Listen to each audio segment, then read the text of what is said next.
로마서 8장 9절에서 17절까지입니다. 그리스도 안에서 죄와 사망의 법에서 해방되었고 또 이제는 하나님의 사람으로 살아가야 되는데 그게 어떻게 가능하냐? 바로 성령의 은혜로 가능하다.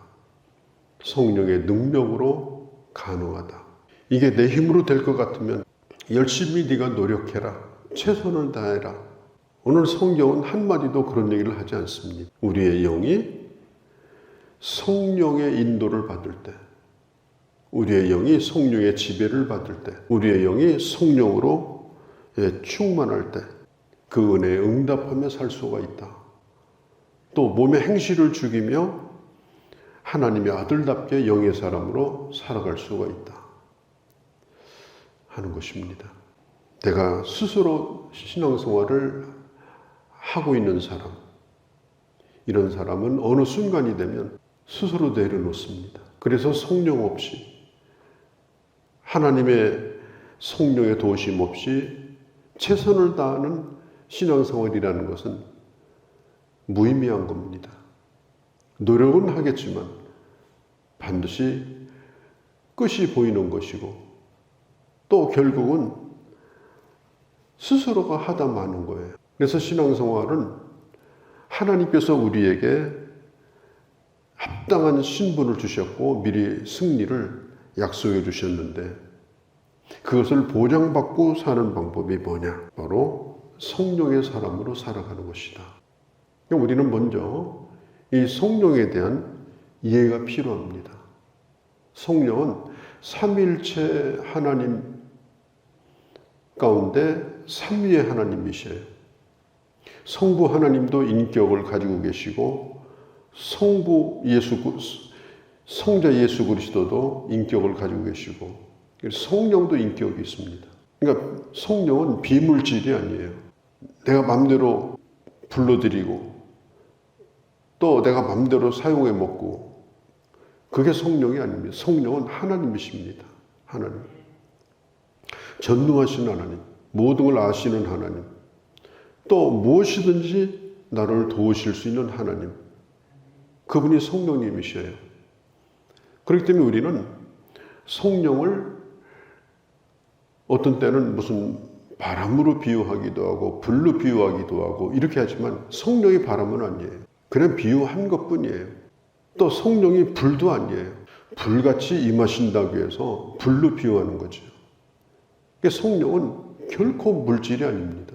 성령은 하나님이십니다. 그래서 우리가 하나님의 전능하심을 늘 구하고 또 예수 그리스도의 은혜를 구하는 것처럼 그 전능하신 성령 하나님의 그 도우심을 우리는 의지하고 또 도우심을 힘입어서 신앙생활을 해야 신앙생활을 할 수가 있는 거예요. 그러니까 신앙생활은 제일 쉬우면서도 제일 어려운 거예요.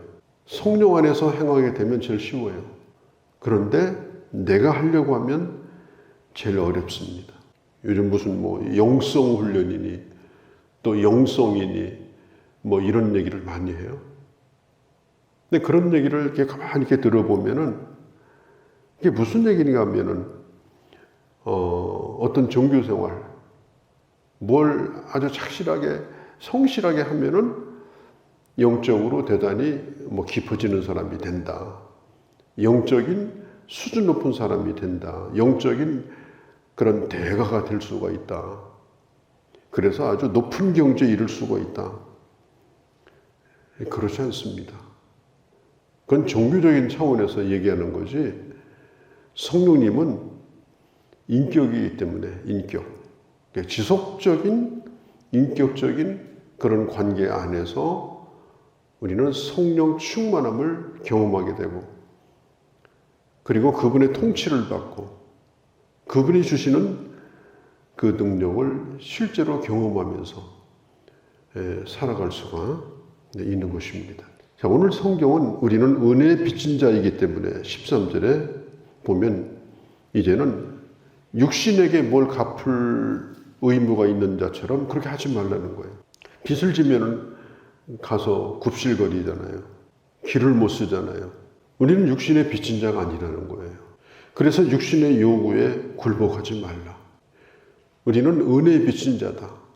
그렇기 때문에 이제는 육신의 행실을 당당히 죽이고, 그리고 우리의 영혼이 이제는 하나님의 영과 교통 가운데서 이제는 은혜의 빚진 자처럼 날마다 하나님의 은혜를 구하고, 날마다 은혜 안에 구하고, 또 하나님의 은혜로 살아가는 그런 자가 되라. 오늘 성경이 그걸 말하고 있습니다. 13절에 보면 너희가 육신대로 살면 반드시 죽을 것이로되 영이 죽는 거예요.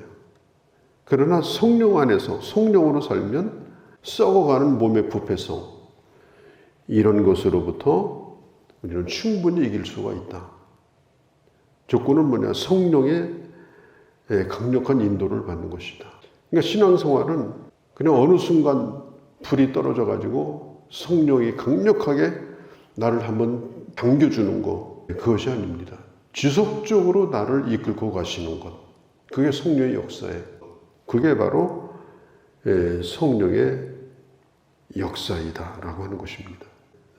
성령께서 우리를 인도하시는 방법은 이런 거 아무 생각도 없이 뭔가 취해가지고 뭔가 빠져가지고 몽롱한 상태에서 가는 게 아닙니다. 성령께서는 하나님의 뜻대로 살도록 우리를 이끄시기 때문에 성령 안에 거하게 될 때 육신의 요구와 충돌할 때가 많습니다. 성령께서 내게 요구하시는 것은 좁은 길로 가라고 계속 요구하십니다. 우리는 넓은 길로 가고 싶거든요. 성령께서는 하나님의 뜻이라면 힘든 것도 선택하라.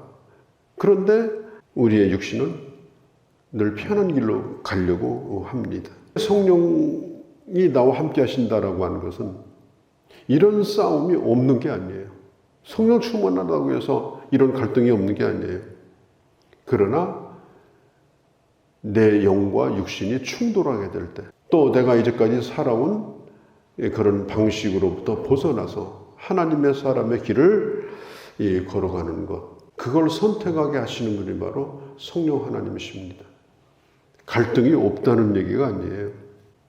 또 흔들리지 않는다는 뜻이 아니에요. 흔들립니다. 그런데 승리의 길을 갑니다. 왜냐? 성령이 나를 떠나지 아니하시고 나를 도우시기 때문이다 라고 하는 것입니다. 특별히 오늘 이 본문에는 성령께서 하시는 일이 뭐냐? 예수를 믿게 하시는 분이 성령님이셔요. 우리가 복음을 들을 때 그 복음이 하나의 지식이 아니라 그 복음이 나와 상관이 있는 사건으로, 또 나를 살리는 기쁜 소식으로 들리게 해주셔서 믿어지게 하시는 분이 성령님이셔요. 그러니까 복음은 모든 사람이 들을 수 있어요. 모든 사람이 들었다고 해서 다 믿는 건 아니에요. 유효한 부르심이 있어요. 그 복음이 믿어지고 주님이 부르시는 사람이 있어요. 그러면 누가 주님의 부름을 받느냐? 성령의 역사가 임하는 사람이 부르심을 받습니다. 그러니까 복음을 들을 때 그 복음이 내게 믿어지는 것이 바로 성령의 역사예요. 그리고 또 한 가지는 계속 믿어지도록 확신을 주시는 분이 성령님이십니다. 한때는 믿었다가 그 다음에는 또 안 믿어지고 그냥 오락가락하고 들락날락하고, 그건 예수 믿는 게 아니에요. 그냥 감정을 붙들고 있는 거예요. 예수를 진짜로 믿는 사람은 내 안에 성령이 거하시기 때문에 지속적인 확신, 지속적인 믿음 가운데 거하는 겁니다. 그것도 아주 두려워하는 것이 아니라 평안하게 거합니다. 확신 가운데 거합니다. 그렇게 하게 하는 분이 누구냐? 바로 그분이 성령님이시다. 성령께서는 하나님의 말씀으로 들려지게 하는 거예요. 복음을 복음으로 들려지게 하는 거예요. 그리고 오늘 성경에 있는 대로 하나님을 아바 아버지라 부르짖게 하는 거예요.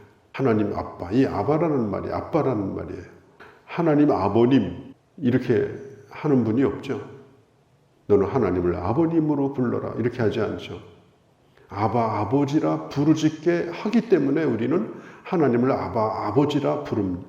그래서 하나님을 하나님 아빠 이렇게 부르는 거예요. 그러니까 이게 성령께서 하지 않으시면은 하나님을 아버지라고 부를 수가 없어요. 어떻게 아버지가 육신의 아버지가 계신데 어디 다른 데 가서 아버지 이렇게 합니까? 있을 수가 없는 일이에요. 육신적으로도 있을 수가 없는 일이에요. 그러니까 하나님 아버지라고 이 부르는 것은 또 하나의 아버지가 생기는데 이 아버지는 바로 뭐냐? 천지를 지으신 창조주 하나님, 전능하신 하나님이 나를 지으신 하나님이 바로 내 아버지가 되는 겁니다. 성령께서 내 안에 들어오셔가지고 하나님 아버지라고 부르짖게 하신 거예요.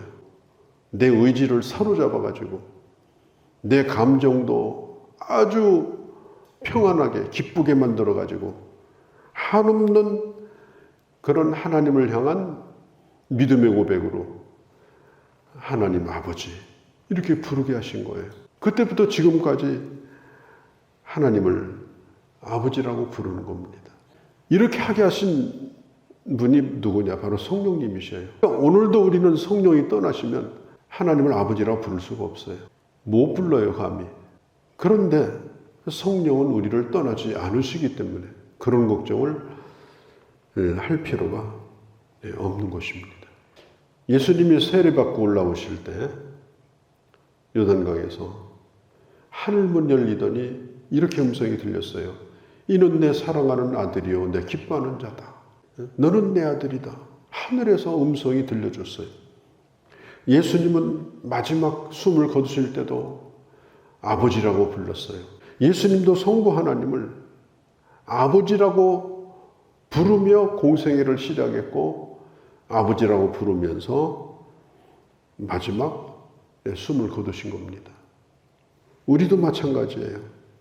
하나님을 아버지라고 부르는 것은 이건 매우 중요한 겁니다.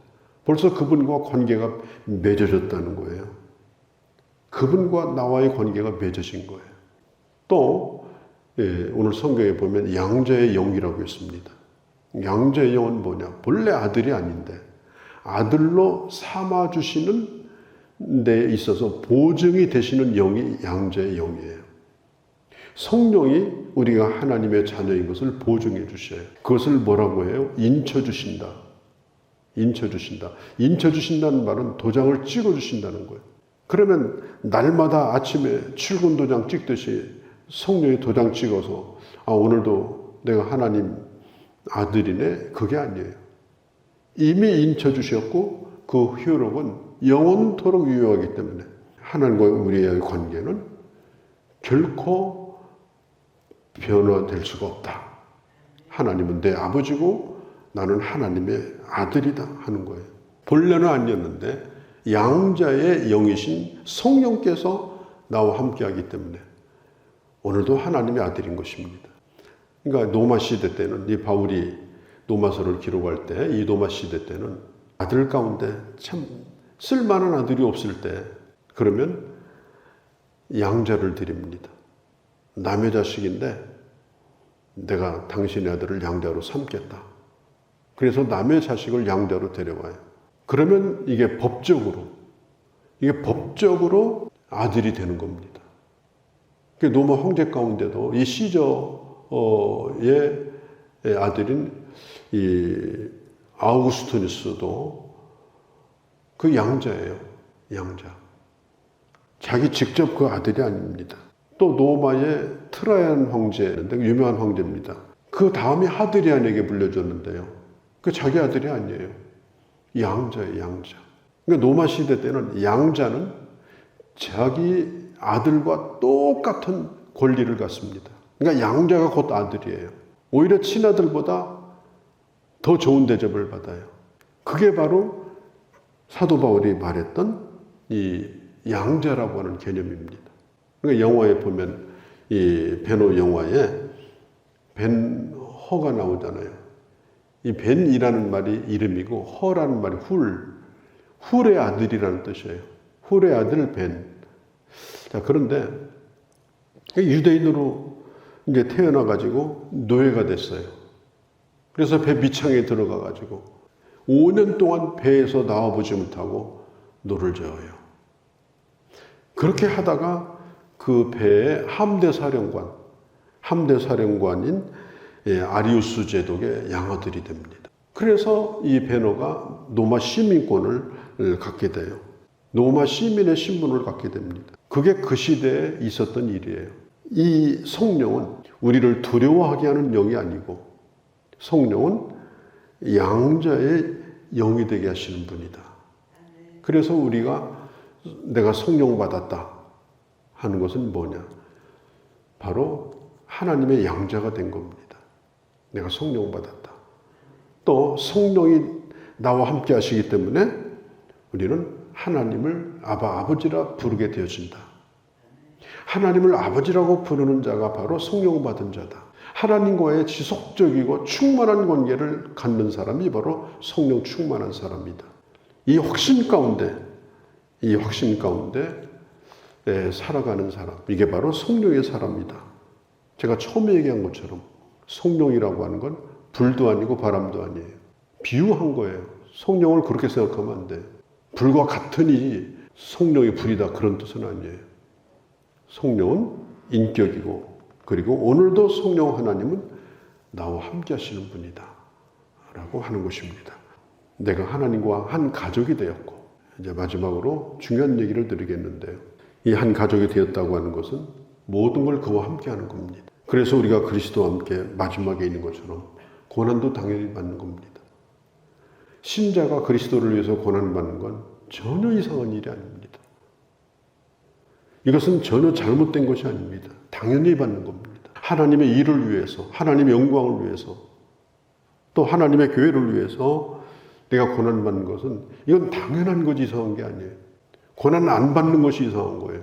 그런데 놀라운 것은 영광도 같이 받습니다.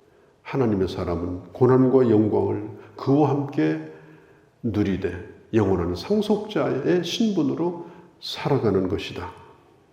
오늘 이 분명한 확신 가운데, 주의 능력 가운데 오늘도 주 안에서 승리하는 그런 하루가 되어주시기를 바랍니다.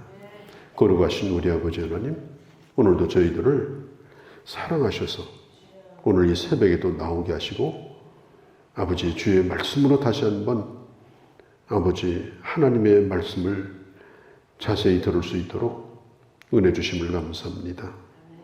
처음에 예수 믿을 때 철 모르고 불렀던 아빠가 이제는 신앙생활을 하며 그분이 누구이고 그분이 어떤 분인지, 또 내가 그분 앞에서 어떤 자로 살아가는지 구체적으로 알 뿐 아니라 체험하고 실천하고, 그러면서 그분과 함께 고난받는 즐거움, 그분과 함께 영광도 받는 즐거움을 누리면서 풍성함을 경험하면서 살아가는 저희가 되게 하여 주시옵소서.